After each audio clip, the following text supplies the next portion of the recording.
Okay, world history. Welcome to Unit 5.6, talking about the Enlightenment, how it changed Europe.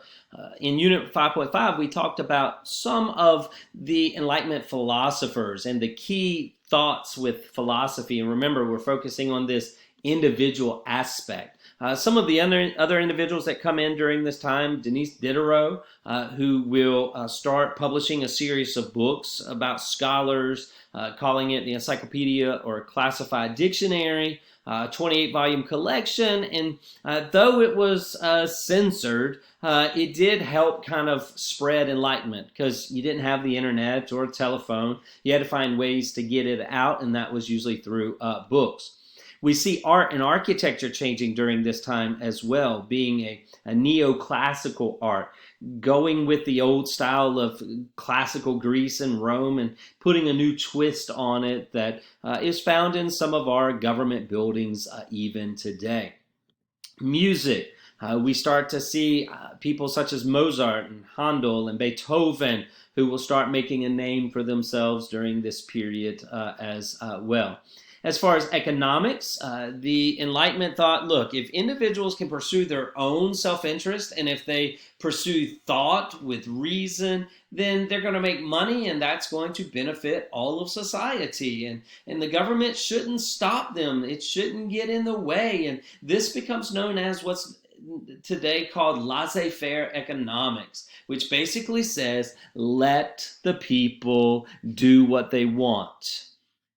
This is important because we see this in capitalism today in America, where if you want to start a business, start that business and don't let the government tell you how to control the business. Sure, there's rules and regulations, but ultimately do what you want to try to make money, to try to be successful. Now, we start seeing that Enlightenment moves from the salons and from the concert halls and from the artist studios, and it begins sweeping through the royal courts in Europe. Voltaire believed that the best form of government was a monarchy and that the ruler needed to respect the people's rights. And if the ruler would respect the people's rights, then the people would respect the ruler. And so some of these rulers began embracing these new ideas, and they make reforms that bring about an enlightened spirit, if you will.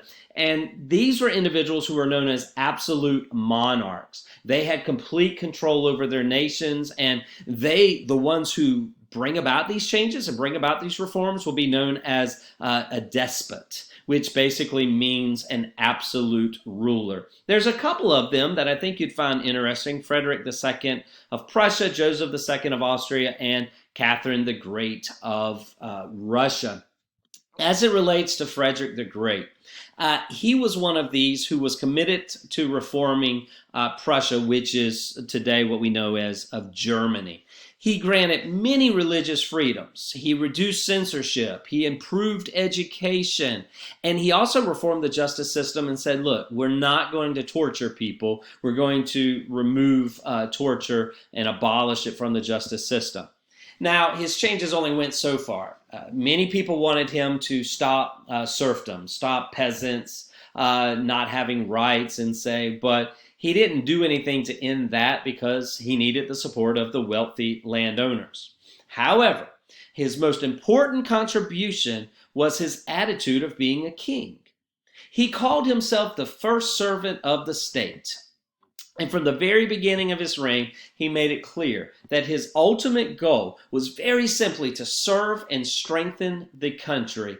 And this will really spread all throughout, and people will come to respect him. Now, Frederick had a miserable upbringing. His father wanted a son who would basically make Prussia into a great military powerhouse.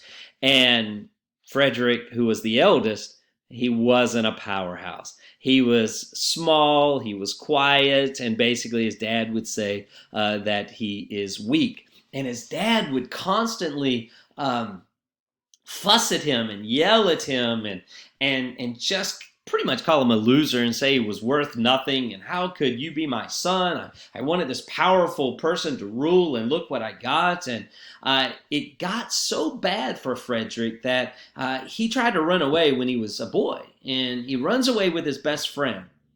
And Frederick the Great gets extremely mad and sends the soldiers out to find his son. And they find the son and the best friend.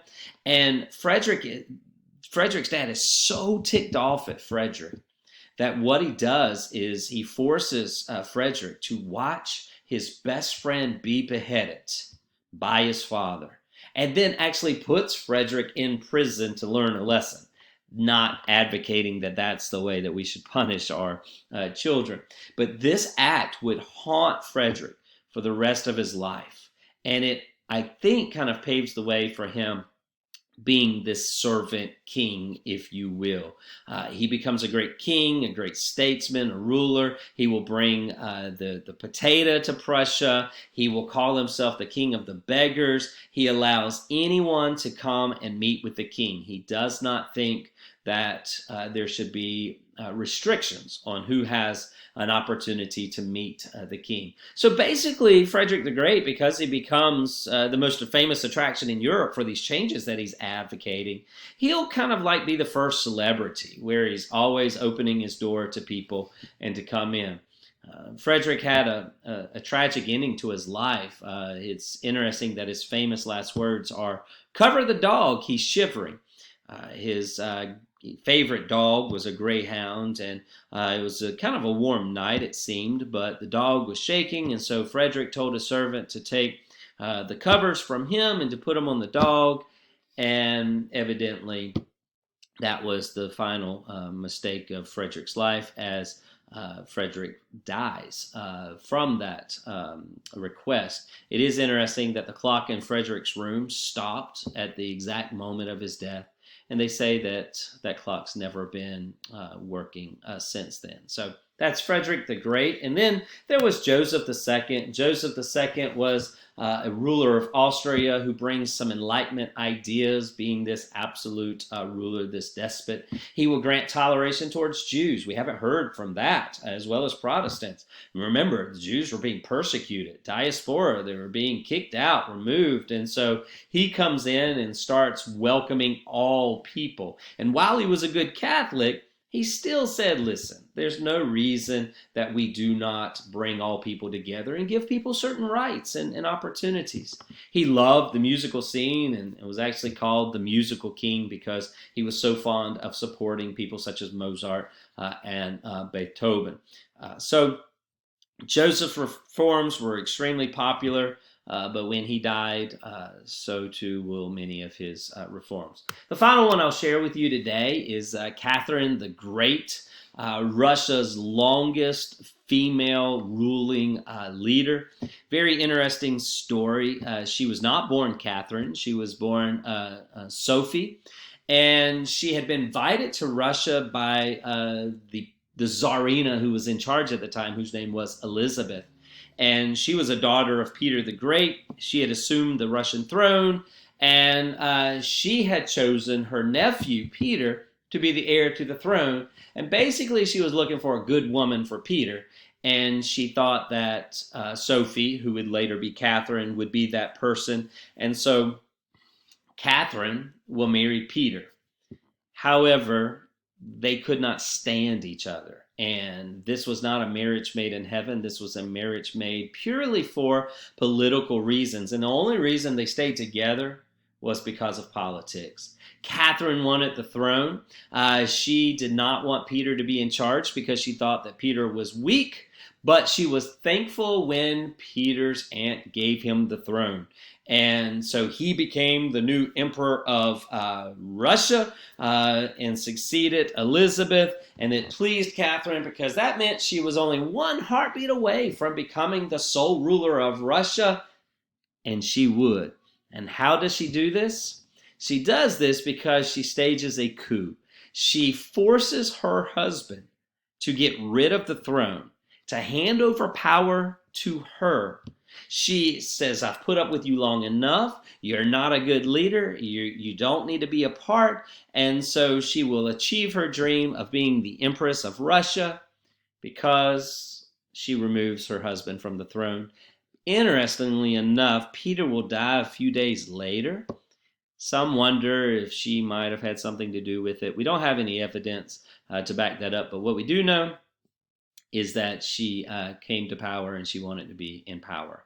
So she does recommend many reforms based on the Enlightenment. She was one of the first to be vaccinated, which meant to receive medicines to prevent one from illness. But she will vastly enlarge the Russian Empire. However, Catherine the Great, she also was not perfect. She had a lot of people go against her because of some of the changes that she does bring about. And she was also very adventurous when it came to lovers.